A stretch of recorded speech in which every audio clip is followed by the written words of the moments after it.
एक महत्त्वाची घडामोड आहे। हनी ट्रॅप प्रकरणात धक्कादायक माहिती समोर येते। ठाण्यात एकाच महिलेने अनेक बड्या सरकारी अधिकाऱ्यांना हनी ट्रॅपमध्ये अडकवल्याची बाब समोर येते। लैंगिक शोषणाची तक्रार करून कोट्यवधी रुपये उकळल्याचं सुद्धा माहिती समोर येते। ठाणे कोर्टाकडून महिलेच्या तक्रारीबाबतच संशय व्यक्त करण्यात आलेला आहे। तर या सर्व बड्या अधिकाऱ्यांकडून एका महिलेचं शोषण कसं झालं असा सवाल कोर्टाने केलाय। महिलेमागे हनी ट्रॅपचं रॅकेट आहे का, मोठं रॅकेट आहे का असा संशय सुद्धा कोर्टाकडून व्यक्त करण्यात आलाय। ब्लॅकमेलिंगमुळे एका अधिकाऱ्याने आत्महत्या केल्याची सुद्धा माहिती आहे। अधिक या सगळ्या संदर्भात जाणून घेऊया आपले प्रतिनिधी चंदन पूजाधिकारी यांच्याकडून। चंदन, नाना पटोलेंचा काल पेनड्राईव्ह हनी ट्रॅप संदर्भातला पेनड्राईव्ह बॉम्ब आणि आता ही एक नवीन माहिती, काय अपडेट्स?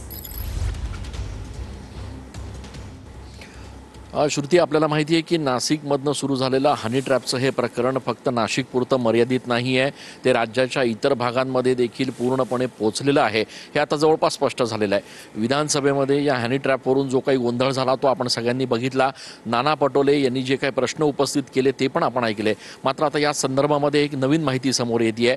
ठाण्यामधल्या एका महिलेच्या जामीन अर्जासंदर्भात ज्या वेळेला न्यायालयात सुनावणी सुरू होती त्यावेळेला या महिलेच्या एकूणच मोडस ऑपरेंडी संदर्भामध्ये न्यायालयानं काही निरीक्षण उपस्थित केलेले आहेत, काही प्रश्न उपस्थित केलेले आहेत। न्यायालयाचे हे निरीक्षणाचे कागदपत्र आहेत ज्यामध्ये न्यायालयानं स्पष्टपणे असा संशय व्यक्त केलेला आहे की एकच महिला जवळपास बड्या 11 अधिकाऱ्यांच्या विरोधात लैंगिक शोषण आणि बलात्काराच्या तक्रारी सातत्यानं कशा दाखल करू शकते आणि मुख्य म्हणजे या तक्रारी दाखल झाल्यानंतर त्या लगेच मागे देखील कशा घेतल्या जातात।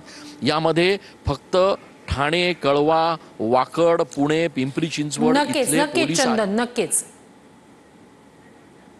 नक्कीच धन्यवाद चंदन।